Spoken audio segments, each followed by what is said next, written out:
पृथ्वी से निकलने वाले टीवी और रेडियो सिग्नल्स अक्सर वायुमंडल को पार करके अंतरिक्ष में फैल जाते हैं। ये सिग्नल्स इलेक्ट्रोमैग्नेटिक वेव्स होते हैं जो किसी भी दिशा में स्पीड ऑफ लाइट यानी लगभग 3 लाख किलोमीटर प्रति सेकंड की गति से सफर करते हैं। सिग्नल्स जितने पुराने होंगे वो पृथ्वी से उतने ही दूर निकल चुके होंगे। जैसे कि अगर कोई हमसे 50 लाइट ईयर्स दूर मौजूद हो और इन सिग्नल्स को पकड़ सके तो वो आज भी 50 साल पुराने टीवी और रेडियो शो देख और सुन सकता है। लेकिन अब सवाल ये उठता है कि क्या दुनिया में हमारे अलावा भी कोई है जिन्हें ये सिग्नल मिला होगा, और क्या वो इंसानी सभ्यता के इस संकेत को समझकर हमसे संपर्क करेंगे। यही सवाल अक्सर नन्ही एली के दिल में भी उठता था।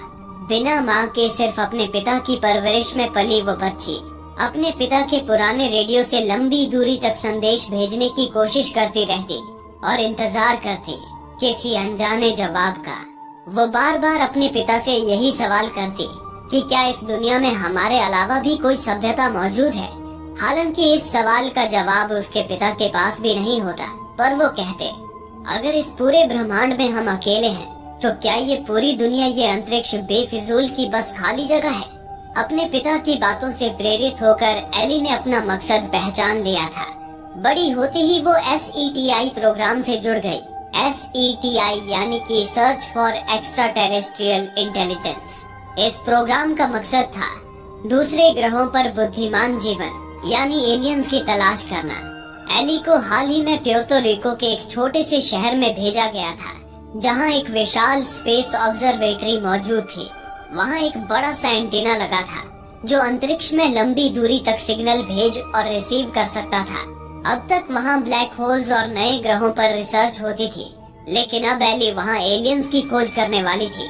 दिन रात हेडफोन लगाए अंतरिक्ष से आने वाली आवाजें सुनना किसी के लिए भी शायद एक उबाऊ काम होता, पर एली के लिए ये हर पल एक एडवेंचर था, क्योंकि उसे पूरा यकीन था कि एक दिन कोई न कोई आवाज जरूर आएगी जो एलियंस के अस्तित्व की गवाही बन जाएगी।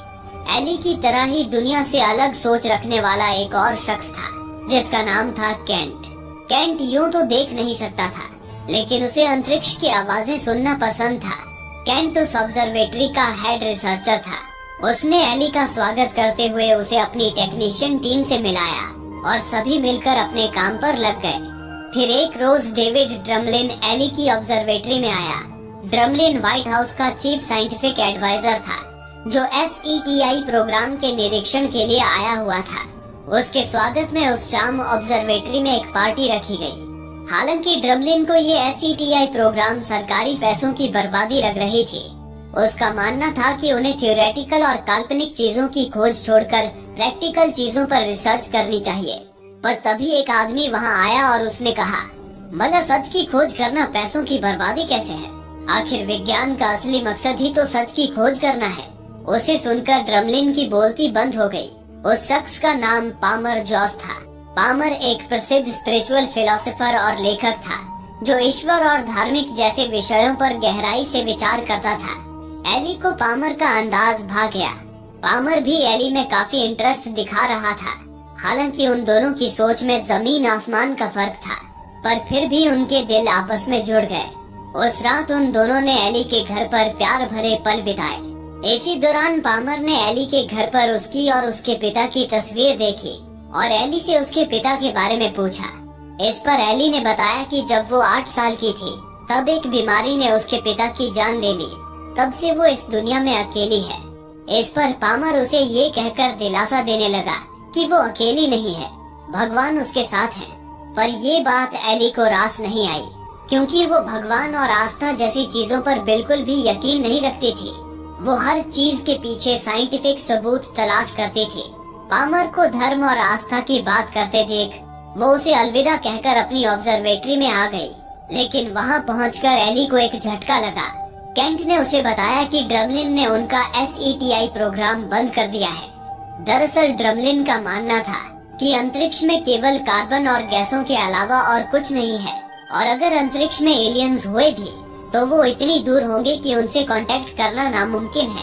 इसलिए SETI प्रोग्राम को केवल पैसों और समय की बर्बादी बताकर ड्रमलिन ने इसकी फंडिंग रोक दी थी।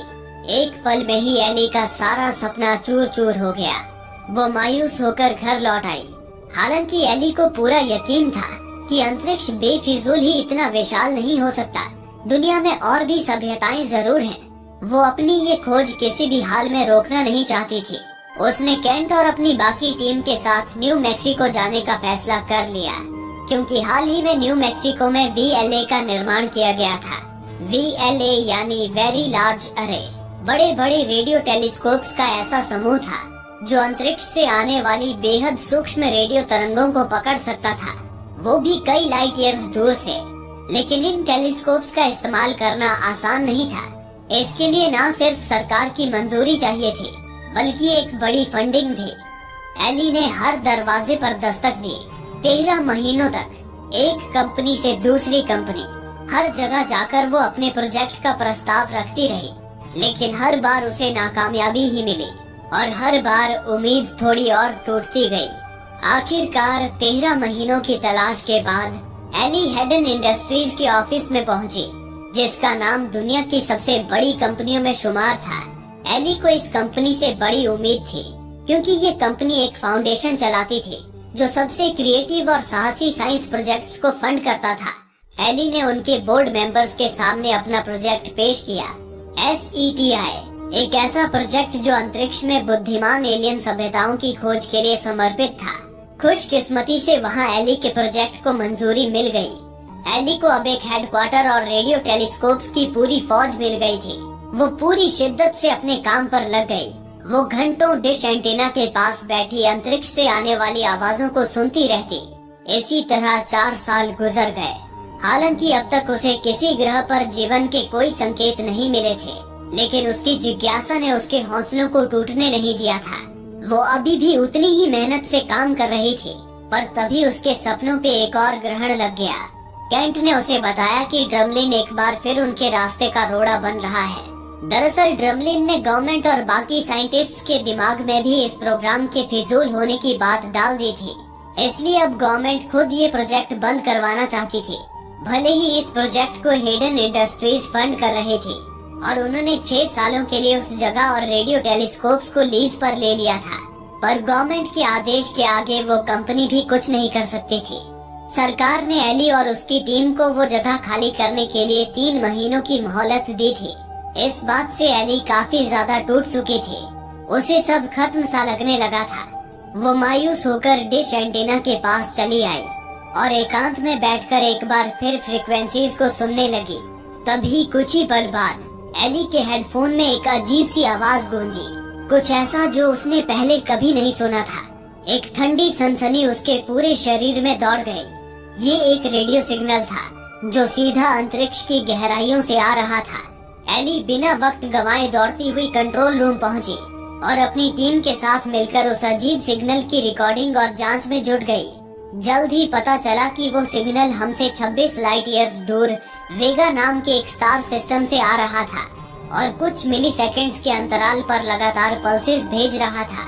एली की टीम को लगा ये कोई आम प्राकृतिक घटना हो सकती है, लेकिन एली ने इन पल्सेस को गौर से देखा और तब उसने महसूस किया ये कोई रैंडम सिग्नल नहीं था। ये पल्सेस प्राइम नंबर्स को दर्शा रहे थे। प्राइम नंबर्स यानी कि ऐसे नंबर्स जो केवल एक या खुद से ही डिवाइड हो सकते हैं, जैसे कि 2, 3, 5, 7, 11। ये प्राइम नंबर्स हैं। एली ने अपनी टीम से कहा कि अगर ये प्राइम नंबर्स हैं, तो ये प्राकृतिक घटना बिल्कुल नहीं हो सकती, बल्कि कोई बुद्धिमान सभ्यता ही ये सिग्नल भेज सकती है। हालांकि एली की टीम के लिए इस पर यकीन कर पाना मुश्किल था, क्योंकि वेगा स्टार सिस्टम अभी विकास की शुरुआत में था।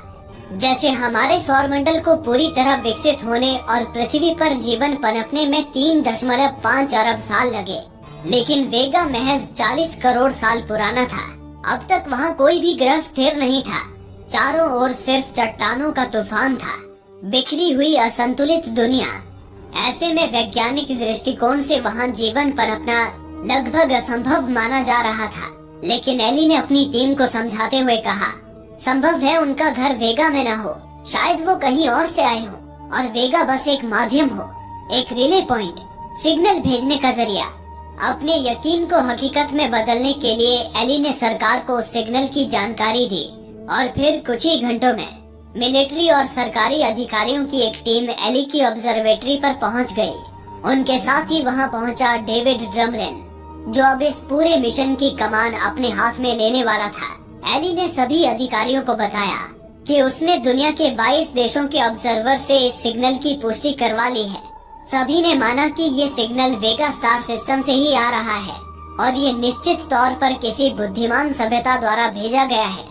इस पर नेशनल सिक्योरिटी एडवाइजर माइकल ने सवाल उठाया, अगर वो सभ्यता इतनी उन्नत है तो उन्होंने सीधे इंग्लिश में बात क्यों नहीं की? प्राइम नंबर्स जैसी बेसिक मैथ की भाषा ही क्यों चुनी? एली ने बिना हिचक के जवाब दिया, क्योंकि इस धरती पर 70% लोग इंग्लिश नहीं दूसरी भाषाएं बोलते हैं, लेकिन मैथमेटिक्स एक ऐसी भाषा है जो सभी के लिए समान होती है, और अगर उन्होंने प्राइम नंबर्स भेजे हैं तो इसका मतलब है उन्हें हमारे बारे में बहुत कुछ पहले से पता है। ये इत्तेफाक नहीं हो सकता। ये सुनकर ड्रमलिन ने तंज भरे लहजे में कहा, वेगा को तो रिसर्चर्स सालों से ऑब्जर्व कर रहे हैं, लेकिन आज तक वहाँ से ऐसा कोई सिग्नल नहीं आया। पर जैसे ही तुमने एलियंस की खोज शुरू की, उन्होंने प्राइम नंबर्स ब्रॉडकास्ट करना शुरू कर दिया। ये बात कुछ हजम नहीं हुई डॉक्टर हैरोवे। इस पर एली ने कहा, जो सिग्नल हमें मिला है वो उन्होंने 26 साल पहले ही भेज दिया था, पर क्योंकि वेगा स्टार सिस्टम यहाँ से 26 लाइट ईयर्स दूर है, इसलिए लाइट की स्पीड से भी वहाँ से भेजे गए सिग्नल को पृथ्वी तक पहुँचने में 26 साल लग गए। इसी दौरान कैंट वहाँ आया। कैंट को वापस देखकर एली का हौसला और ज्यादा बुलंद हो गया। तभी उन्हें वेगा से ही आया एक और सिग्नल प्राप्त हुआ, लेकिन इस बार आया सिग्नल कुछ अलग था। कैंट ने भांप लिया कि ये एक टीवी ट्रांसमिशन है। एली ने बिना वक्त गंवाए उसे स्क्रीन पर चलाया। पूरा कमरा सन्नाटे में डूब गया। सभी की नजरें टीवी पर थी, दिल की धड़कनें तेज। और फिर जो उन्होंने देखा उस पर यकीन कर पाना मुश्किल था। स्क्रीन पर चल रहा था एडोल्फ हिटलर का एक पुराना फुटेज, जिसमें वो ओलंपिक गेम्स को लेकर एक भाषण दे रहा था। ये देखते ही नेशनल सिक्योरिटी एडवाइजर माइकल घबरा गया। वो तुरंत एली और ड्रमलिन को लेकर व्हाइट हाउस पहुंचा और इस चौंकाने वाले सिग्नल की जानकारी प्रेसिडेंट तक पहुंचा दी। प्रेसिडेंट की चीफ ऑफ स्टाफ ने उसे सुनकर तीखे शब्दों में कहा, 20 मिलियन लोग मरे थे उस एक आदमी को रोकने के लिए, और अब एलियंस ने अपना पहला संदेश देने के लिए उसी को चुना। इस पर एली ने कहा, हिटलर और पॉलिटिक्स से उनका कोई लेना देना नहीं है। दरअसल हिटलर का वो भाषण जो सन 1936 में ब्रॉडकास्ट हुआ था, वो दुनिया का पहला हाई पावर टीवी ब्रॉडकास्ट था, जो जरूर अंतरिक्ष में भी गया होगा। एलियन सभ्यता ने उसी टीवी ब्रॉडकास्ट को हमें वापस भेजा है। शायद वो हमें ये बताना चाहते हैं कि वो हमें सुन सकते हैं। इसके बाद प्रेसिडेंट ने उसी वक्त एक प्रेस मीटिंग बुलाई और दुनिया को भी इस ऐतिहासिक खोज के बारे में बताया, जिसके बाद दुनिया भर में इसकी चर्चा होने लगी। इसी दौरान एली को कैंट का वीडियो कॉल आया। कैंट ने बताया कि एलियंस के ट्रांसमिशन में उन्हें एक छुपा हुआ संदेश मिला है। दरअसल एलियंस ने 50 फ्रेम पर सेकंड का फुटेज भेजा था, जिसमें से केवल 25 फ्रेम्स में ही हिटलर का फुटेज था। बाकी के 25 फ्रेम्स में ही एलियन का छुपा हुआ वो संदेश था। वो संदेश एलियन भाषा में लिखा था और उन्हें एलियन के संदेशों से भरे ऐसे कई पेजेस मिले थे। उन्हें देखकर एली की खुशी का ठिकाना न रहा, क्योंकि ये इस बात का सबूत था कि उनका सामना एक बहुत ही उन्नत एलियन सभ्यता से होने जा रहा था। हालांकि एलियन भाषा होने के कारण उस संदेश में क्या है, ये जान पाना बहुत ही मुश्किल था। जल्द ही न्यूज चैनलों के जरिए एलियन से मिले उस संदेश की खबर पूरी दुनिया में फैल गई। लोगों में अफवाहों की चिंगारी उड़ रही थी। कुछ को लग रहा था कि वे एलियंस भगवान हैं और उन्होंने एक बार फिर इंसानों को अपना संदेश भेजा है। वहीं कुछ लोग मान रहे थे कि एलियंस धरती पर हमला करने वाले हैं। इसी बीच एली वापस अपने कमांड सेंटर यानी कि न्यू मैक्सिको पहुंची। उसने देखा कि उसके कमांड सेंटर के बाहर लोगों का जैसे मेला लगा हुआ था। एली ने देखा कि वहां अलग अलग समूह के लोग थे। कुछ लोगों का समूह वहां एलियंस को भगवान मानकर पूजा पाठ कर रहा था, तो वहीं कुछ लोग एलियंस को शैतान के रूप में देख रहे थे। वहीं एली ने एक आदमी को देखा जो भीड़ में खड़े लोगों को भाषण दे रहा था। वो कह रहा था कि ये साइंटिस्ट ही हैं जो हमेशा से धरती को विनाश के कगार पर लाते रहे हैं। परमाणु बम बनाकर इन्होंने पर्यावरण का नाश किया, पानी और हवा को भी इन्होंने ही दूषित किया। इसलिए ईश्वर इनके कर्मों की सजा पूरी मानव जाति को देने आ रहे हैं। इतने में ही वो आदमी एली को घूरने लगा। उसे देख एली ने अपनी कार की विंडो चढ़ा ली। इसी तरह 2 हफ्ते गुजर गए। दिन ब दिन लोगों में ये जानने की उत्सुकता बढ़ती ही जा रही थी कि एलियन से मिले मैसेज में आखिर क्या है, लेकिन एली और उसकी टीम अब तक उस मैसेज को पूरी तरह डिकोड नहीं कर पाई थी। संदेश कोई साधारण मैसेज नहीं था, करीब 63,000 पन्नों का था। हालांकि टीम ने एक बात समझ ली थी कि ये पूरा संदेश कई टुकड़ों में बंटा हुआ था। हर पन्ने के किनारे एक अलाइनमेंट सिंबल था, एक खास निशान जो बताता था कि कौन सा पन्ना किसके साथ जुड़ता है। पर परेशानी ये थी कि हर बार 3 पन्ने एक दूसरे से परफेक्टली जुड़ जाते, लेकिन चौथा हमेशा मिसमैच हो जाता, जैसे कोई जरूरी टुकड़ा इस कॉस्मिक पजल से गायब था। हमेशा की तरह उस रात भी एली थक हार कर घर लौटी थी। तभी उसके फोन पर एक अनजान नंबर से कॉल आया। फोन पर एक शांत लेकिन भरोसेमंद आवाज आई। मैंने उस एलियन मैसेज को डिकोड कर लिया है। एली हैरान रह गई। उसने उस व्यक्ति से मिलने का समय और जगह पूछी और तुरंत निकल पड़ी। वो एक सुनसान जगह थी जहाँ एक बड़ा सा प्राइवेट जेट खड़ा था। एली जैसे ही उस प्लेन के भीतर पहुंची, उसने देखा वो अजनबी कोई और नहीं बल्कि हेडन इंडस्ट्रीज का अरबपति मालिक SR हेडन था। वही हेडन जिसने कभी एली के SETI प्रोजेक्ट को फंड किया था। एली की आंखों में चमक लौट आई। उसने बेसब्री से पूछा, आपने मैसेज कैसे डिकोड किया? क्या आपको उनकी भाषा समझने की कोई चाबी मिल गई? हेडन मुस्कुराया और धीमे से बोला, बिल्कुल। एलियंस ने सिर्फ एक मैसेज नहीं भेजा है, उन्होंने हमें उसे समझने की कुंजी भी दी है। अगर हम इन पन्नों को 2D में नहीं बल्कि 3D में अरेंज करें तो हर अलाइनमेंट सिंबल एकदम सटीक मेल खाता है। और फिर हेडन ने स्क्रीन पर कुछ दिखाया। एलियन मैसेज के पन्ने जब सही तरह से 3D में जोड़े गए तो उनमें से एक चमकता हुआ टेक्स्ट उभरा जो एलियन भाषा को समझने का कोड था। यही वो चाबी थी जिससे वो रहस्यमय संदेश अब समझा जा सकता था। इसके बाद एली सीधा व्हाइट हाउस में आई, जहां अधिकारियों की एक सीक्रेट मीटिंग रखी गई थी। वहीं एली ने सभी के सामने ये खुलासा किया कि उसने एलियन का मैसेज डिकोड कर लिया है। एलियन के मैसेज में एक अनोखी मशीन का डिजाइन था। वो एक ब्लूप्रिंट था जिसमें उस मशीन को बनाने का पूरा तरीका भी दिया हुआ था। एली ने सभी से कहा, एलियंस ने सिर्फ हमें एक संदेश नहीं भेजा है बल्कि उन्होंने एक इनविटेशन यानी कि आमंत्रण भेजा है। ये मशीन किसी तरह की स्पेसशिप है जो हमें उनके ग्रह पर ले जा सकती है। ये सुनकर सारे अधिकारियों का मुंह खुला का खुला ही रह गया। हालांकि इस बीच एक और सवाल उठ खड़ा हुआ, क्या ये मशीन वाकई एक आमंत्रण है या फिर एक जाल? कुछ लोगों ने आशंका जताई कि क्या पता एलियंस इसी मशीन के जरिए धरती पर हमला करना चाहें या फिर ये कोई विनाशकारी हथियार भी हो सकता है। पर एली ने उन्हें समझाते हुए कहा, अब तक हमारे पास ऐसा कोई कारण नहीं है जिससे ये लगे कि वो एलियंस हमारे लिए कोई खतरा है। तभी नेशनल सिक्योरिटी एडवाइजर माइकल उसे टोकते हुए बोला, तुम साइंटिस्ट हमेशा यही क्यों मानते हो कि एलियंस अच्छे होंगे? ऐसा क्यों है डॉक्टर? इतना भरोसा कहाँ से आता है?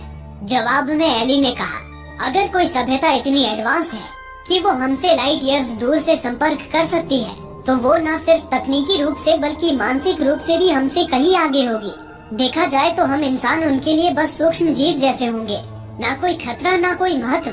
क्या हम अफ्रीका के किसी कोने में रहने वाली चींटियों या जानवरों को जानबूझकर मारने जाते हैं? नहीं, हम उन पर रिसर्च करते हैं, उनकी जीवन शैली को समझते हैं। शायद एलियंस भी हमें वैसे ही देख रहे हैं, एक प्राकृतिक जिज्ञासा के रूप में। वो हमें समझना चाहेंगे, ना कि मिटाना। ड्रमलिन ने हल्की मुस्कान के साथ कहा, एली तुमने चींटियों का उदाहरण बहुत सही दिया, लेकिन तुम भूल रही हो, कई बार हम अनजाने में उन चींटियों पर पैर रख देते हैं और हमें उससे कोई फर्क नहीं पड़ता।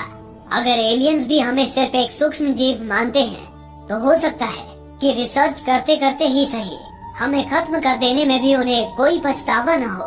अब ये मामला सिर्फ विज्ञान का नहीं रहा बल्कि पूरी तरह एक राजनीतिक मुद्दा बन चुका था। अधिकारी रिचर्ड रैंक ने अपनी चिंता जताते हुए कहा, अगर एलियंस के संदेश से ये साबित नहीं होता कि वो हमारे दुश्मन हैं, तो ये भी कहाँ साबित होता है कि वो शांति चाहते हैं। हम उनकी बात मानकर कोई ऐसी मशीन नहीं बना सकते जिसके नतीजे का हमें कोई अंदाजा न हो और जिसकी वजह से करोड़ों लोगों की जान खतरे में पड़ जाए। हमारे आंकड़े बता रहे हैं कि अधिकतर लोग एलियंस को खतरा मान रहे हैं। वो नहीं चाहेंगे कि हम कोई ऐसी मशीन बनाएं जिसके बारे में हमें खुद ही समझ नहीं है। और अगर हमने फिर भी ये फैसला लिया तो इसका सीधा असर राष्ट्रपति की छवि पर पड़ेगा। वो न सिर्फ चुनाव हार सकते हैं बल्कि देश की जनता का भरोसा भी खो सकते हैं। ये सुनकर एली को ताज्जुब हुआ कि अधिकारी विज्ञान को भी राजनीतिक नजरिए से देख रहे थे। एली ने कहा, ये तो विज्ञान के साथ अन्याय है। पर रैंक ने एली को टोकते हुए कहा, मिस जरा समझिए, हमें उन एलियंस की सोच के बारे में कुछ भी नहीं पता। हमें ये भी नहीं मालूम कि वो ईश्वर पर विश्वास करते हैं या नहीं। अब जरा उन करोड़ों लोगों के बारे में सोचिए जो उन्हें भगवान मानने लगे हैं। अगर वे प्राणी सामने आए और धार्मिक ना निकले तो लोगों की आस्था को कितनी गहरी ठेस पहुंचेगी। क्या हम उसके लिए तैयार हैं?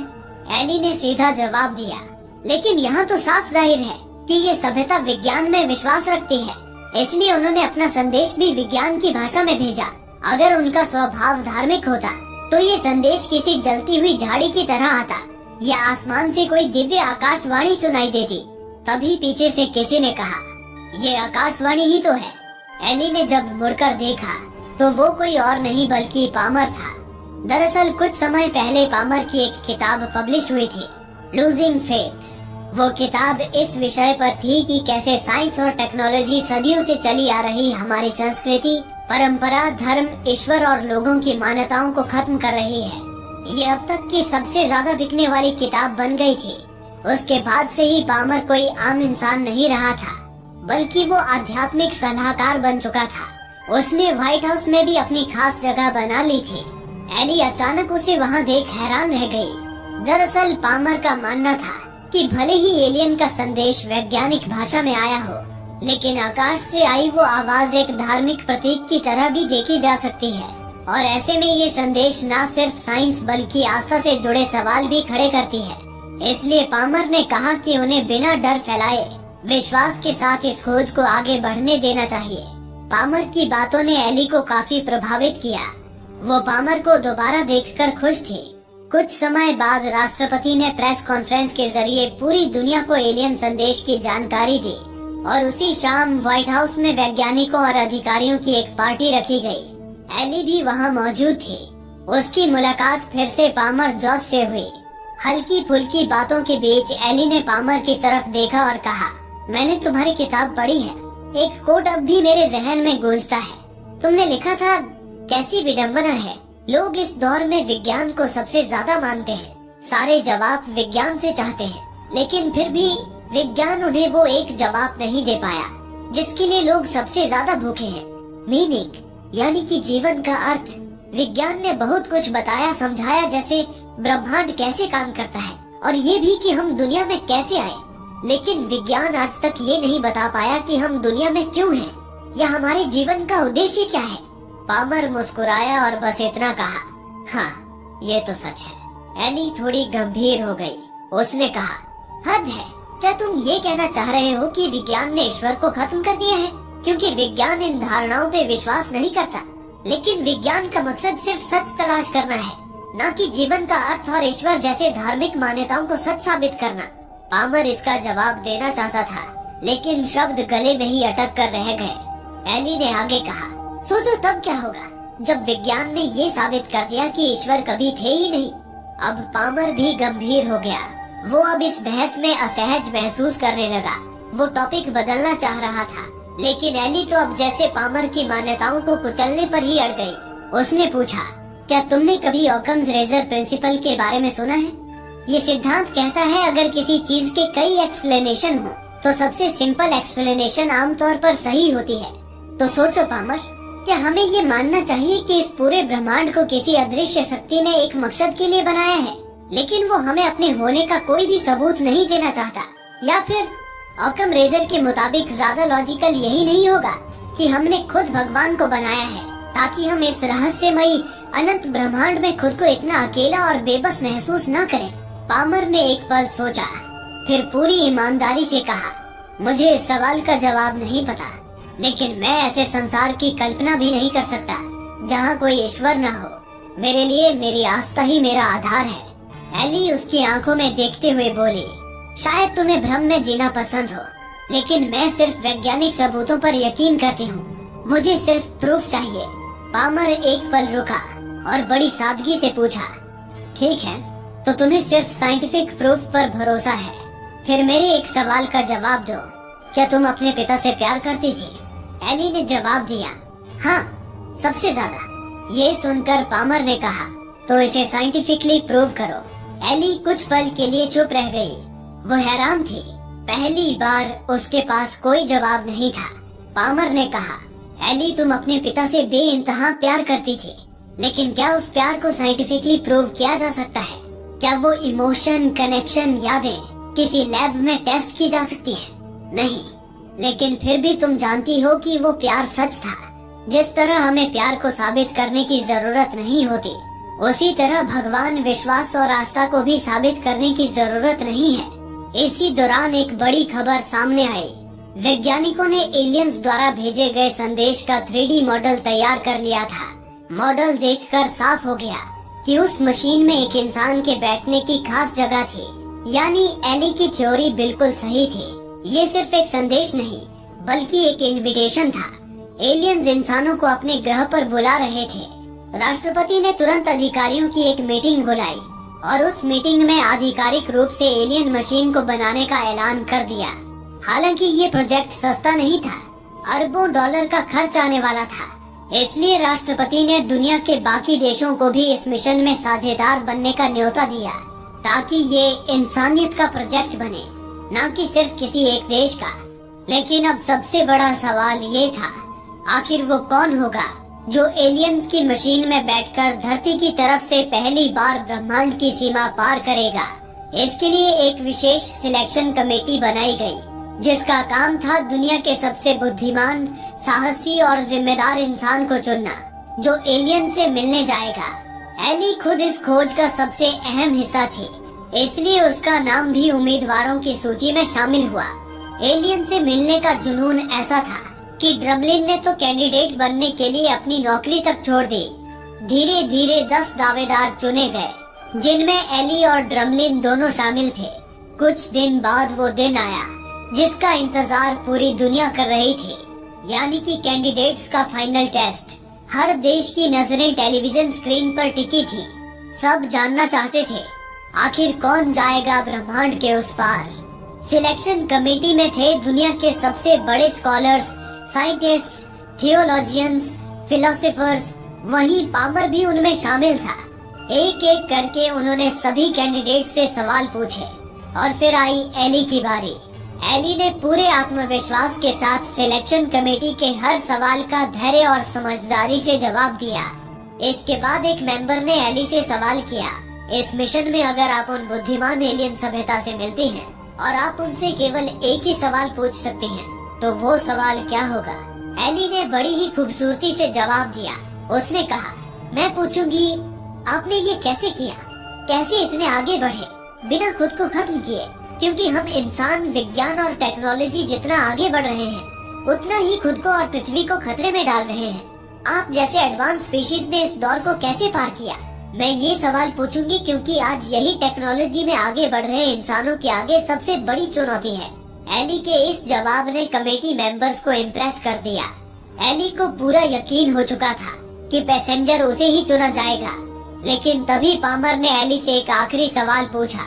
उसने कहा, डॉक्टर एली एरोवे, क्या आप ईश्वर पर यकीन रखती हैं? एली कुछ पल के लिए सन्न रह गई। उसने पूछा, माफ कीजिए, पर इस सवाल का इस मिशन से क्या लेना देना है? तभी एक सदस्य ने कहा, इसका गहरा संबंध है डॉक्टर, क्योंकि ये मिशन सिर्फ विज्ञान का नहीं, लोगों की धार्मिक आस्था का भी है। और दुनिया के 95% लोग किसी न किसी रूप में धार्मिक हैं। वो चाहते हैं कि जो इंसान उनकी ओर से ईश्वर से बात करने जाए, वो खुद भी ईश्वर में विश्वास रखता हो। एली जानती थी कि अगर उसने सच बोला तो शायद उसे ये मौका नहीं मिलेगा, लेकिन फिर भी उसने वही कहा जो सच था। उसने नजरें झुकाए बिना कहा, मुझे सिर्फ वैज्ञानिक सबूतों पर यकीन है। ये कहकर एली ने अपना मौका गंवा दिया।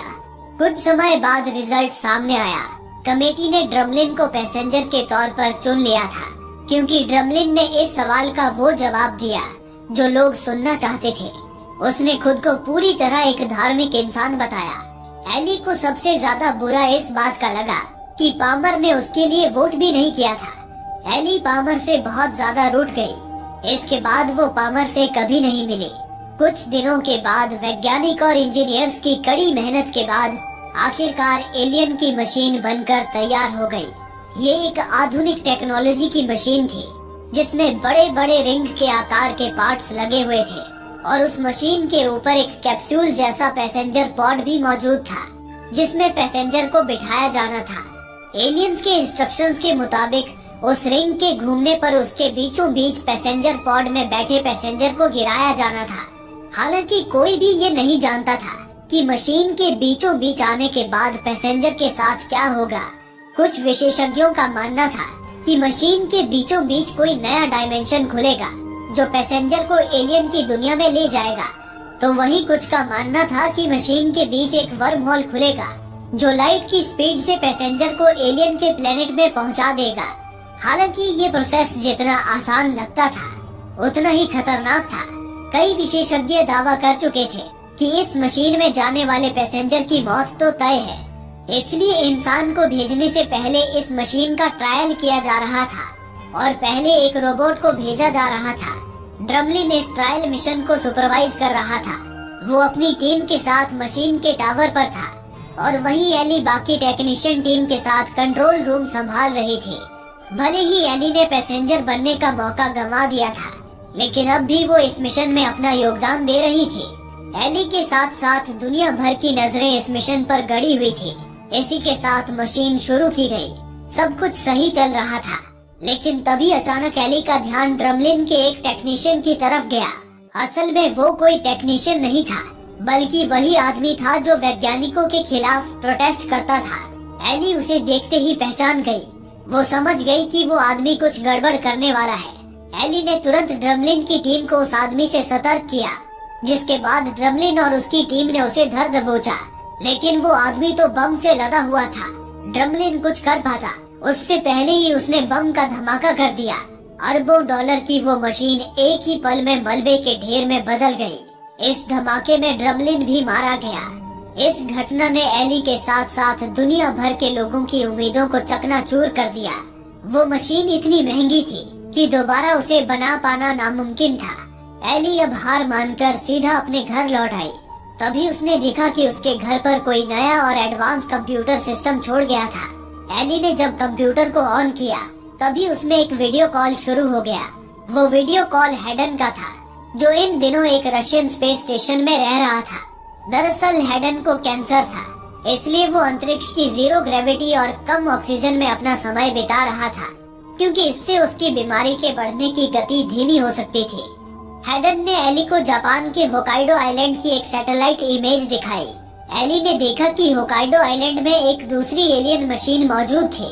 उसे देख एली दंग रह गई। उसके बारे में पूछने पर हेडन ने बताया कि ये दूसरी एलियन मशीन है, जिसे अमेरिका और जापान ने मिलकर सीक्रेटली बनाया था, ताकि पहली मशीन अगर नष्ट हो जाए तो दूसरी का उपयोग कर सके। इसे जापानीज इंजीनियरिंग कंपनी ने बनाया था, लेकिन इसका कंट्रोल अमेरिका के पास था और इस प्रोजेक्ट में हेडन इंडस्ट्रीज का भी पैसा लगा था। इसलिए हेडन को उस मशीन का पैसेंजर चुनने का हक था। हेडन ने उस मशीन की पैसेंजर इस दफा एली को चुना। एली बहुत ज्यादा उत्साहित हो गई। वो उसी वक्त होकाइडो आइलैंड के कमांड सेंटर में जा पहुंची। इस बार उस मशीन का कोई ट्रायल रन नहीं किया गया, बल्कि एली को सीधा पैसेंजर पॉड पर बैठना था। साथ ही साइंटिस्ट उसके सूट में एडवांस कैमरे और माइक्रोफोन फिट करने वाले थे, ताकि मिशन के दौरान एली जो भी देखे वो रिकॉर्ड हो जाए। कुछ समय बाद एली घबराई हुई सी एक कमरे में बैठी थी। इसी बीच पामर वहां आया। पामर ने एली से माफी मांगते हुए उसे एक हकीकत बताई। उसने पहले एली से पैसेंजर बनने का मौका इसलिए छीन लिया था क्योंकि उसे डर था कि अगर मशीन में गड़बड़ी आई तो एली मर भी सकती है, और पामर एली से प्यार करता था, इसलिए उसे खोना नहीं चाहता था। पर अब उसे एहसास हो गया था कि वो एली से उसका सपना छीन रहा था, इसलिए इस बार वो एली के साथ था। पामर के हौसले के साथ एली इस मिशन के लिए तैयार हो गई और पैसेंजर पॉड में सवार हो गई। अब तक दुनिया भर में इस दूसरी मशीन के होने की खबर पहुंच चुकी थी और एली के एलियन की दुनिया में जाने के सफर की खबरें सारे टीवी चैनलों में थी। इसी के साथ मशीन स्टार्ट हो गई रिंग्स के पूरी रफ्तार में घूमते ही उसके अंदर एक तेज ऊर्जा जनरेट होने लगी और वो मशीन जगमगाने लगी। इसी के साथ एली के पॉड को रिंग के अंदर गिरा दिया गया। एली का पॉड जैसे ही मशीन के बीच पहुंचा, तभी एली ने खुद को एक टनल के अंदर पाया। वो टनल असल में एक वर्म होल था। एली पूरी रफ्तार से उस वर्म होल के अंदर और अंदर जाती जा रही थी।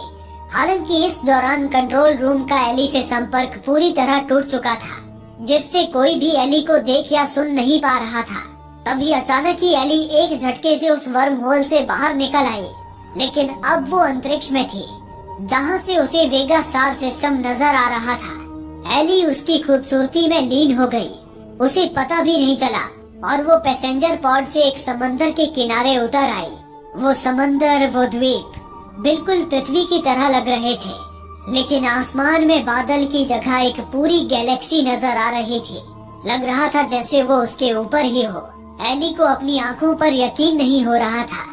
एली ने जब ऊपर की ओर छूकर देखा तो पाया कि वो गैलेक्सी और आसपास के नजारे किसी तरह का होलोग्राफिक प्रोजेक्शन था, लेकिन काफी एडवांस। इतने में ही एली को सामने से कोई चलकर आता हुआ दिखाई दिया। वो कोई और नहीं, एली के पिता थे। उन्हें देख एली बहुत ज्यादा भावुक हो गई और उनके सीने से लिपट गई। लेकिन जल्द ही एली को समझ आ गया कि वो उसके पिता नहीं थे, बल्कि वो एक एलियन प्राणी था। असल में उन एलियन प्राणियों ने उस जगह को एली के मेमोरी में मौजूद जगह के हिसाब से ढाल दिया था, ताकि एली को वहाँ घर जैसा महसूस हो। एली ने उस प्राणी से सवाल किया, तुमने हमसे संपर्क क्यों किया? इस पर प्राणी ने कहा, हमने नहीं, संपर्क तो तुमने किया था, हमने तो बस तुम्हें सुना और जवाब दिया। फिर एली ने पूछा, क्या दुनिया में और भी सभ्यताएं हैं? उस प्राणी ने कहा, हाँ, बहुत सारे। एली ने पूछा, क्या वो सब भी तुम्हारे बनाए इस ट्रांजिट सिस्टम से यहाँ आते हैं? इस पर उस प्राणी ने कहा, हाँ, ये सिस्टम हमने ही बनाया और हमें आज तक ये नहीं पता कि इसे बनाने वाले कौन थे।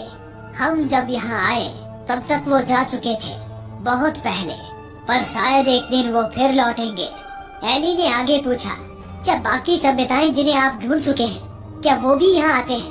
उस प्राणी ने कहा, सभी नहीं। एली ने पूछा, फिर आपने हमें यहाँ क्यों बुलाया?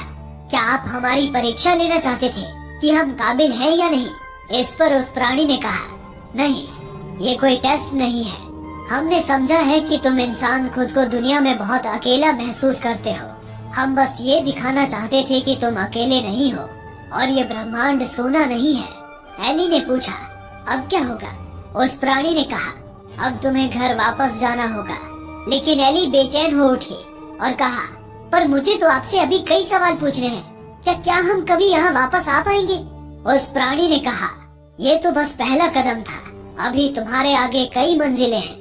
लेकिन एली ने कहा, इन कैमरों में कुछ रिकॉर्ड ही नहीं हुआ, मैं सबको कैसे यकीन दिलाऊंगी कि मैं आपसे मिली? इस पर उस प्राणी ने कहा, करोड़ों सालों से ऐसा ही होता आ रहा है, लेकिन समय आने पर सबको यकीन हो जाएगा। ये कहकर उसने एक पिता की तरह एली के माथे को चूम लिया, जिसके बाद पलक झपकते ही एली वर्म होल के जरिए वापस पृथ्वी पर लौट आई। उसके लौटते ही पैसेंजर पॉड समंदर में गिर गया और एली का कंट्रोल रूम से संपर्क वापस जुड़ गया। एली जैसे बेहोशी से जाग उठी। उठते ही उसने अपनी टीम से पूछा, ये कौन सा दिन है? मैं कितने समय के लिए यहाँ से गई थी? पर तभी कुछ अजीब हुआ। कंट्रोल रूम से एली को बताया गया कि एली यहाँ से कहीं गई ही नहीं थी, बल्कि उसका पैसेंजर पॉड ऊपर टावर से सीधे नीचे समंदर में गिरा और एली से उनका संपर्क भी बस कुछ ही सेकंड्स के लिए टूटा था। ये सुनकर एली सन्न रह गई, क्योंकि वो लगभग 18 घंटे अंतरिक्ष में बिताकर आई थी। एली को कंट्रोल रूम में वापस लाया गया और उसे इस मिशन की वीडियो फुटेज दिखाई गई। अजीब बात थी कि वीडियो फुटेज में भी एली का पॉड मशीन से होते हुए सीधा पानी में गिरा था। कमेटी की बैठक में एली सभी को समझाने लगी कि वो लगभग 18 घंटे स्पेस और एलियन के प्लेनेट पर बिताकर आई है। वहाँ उसने जो जो देखा था वो सब उन्हें बताया, लेकिन कोई ठोस सबूत, कोई रिकॉर्ड न होने के कारण कोई भी एली की बातों पे यकीन नहीं कर रहा था। सभी को लग रहा था कि एली ने जो भी देखा वो बस उसका इमेजिनेशन था। हालांकि एली ने उन्हें समझाया कि वो वर्म होल में गई थी, जहाँ समय लगभग रुक जाता है, इसलिए पृथ्वी के चंद सेकंड्स में वो वहाँ 18 घंटे बिताकर लौट आई। हालांकि वर्म होल भी अभी एक थ्योरी ही था जिसका कोई प्रूफ नहीं था, इसलिए एली इस थ्योरी से भी अपनी बात साबित नहीं कर पाई।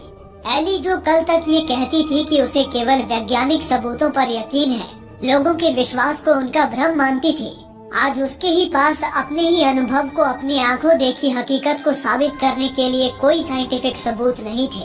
आज लोग उसके विश्वास को भ्रम मान रहे थे, लेकिन एली को यकीन था कि जो कुछ भी उसने देखा वो सब सच था। उस वक्त के कुछ वक्त बाद सरकार द्वारा इस पूरी घटना की गहराई से छानबीन की गई। छानबीन में इन्वेस्टिगेशन कमेटी को एक चौंका देने वाली बात पता चली। हालांकि एली के कैमरे में केवल स्टैटिक यानी कि झिलमिलाहट ही रिकॉर्ड हुई थी, लेकिन वो रिकॉर्डिंग 18 घंटे की थी। इस बात ने एक बार फिर साइंटिस्ट्स को एली की बातों पे यकीन करने पर मजबूर कर दिया। एली के SETI प्रोजेक्ट को एक बार फिर फंडिंग मिल गई। अब एली और भी बड़े और स्ट्रॉन्ग रेडियो टेलीस्कोप्स के साथ अपनी खोज जारी रख सकती थी। उसे उम्मीद थी कि एक न एक दिन वो एलियन सभ्यता उनसे दोबारा संपर्क करेगी। इस उम्मीद और हौसले के साथ एक बार फिर वो अपने काम पर लग गई।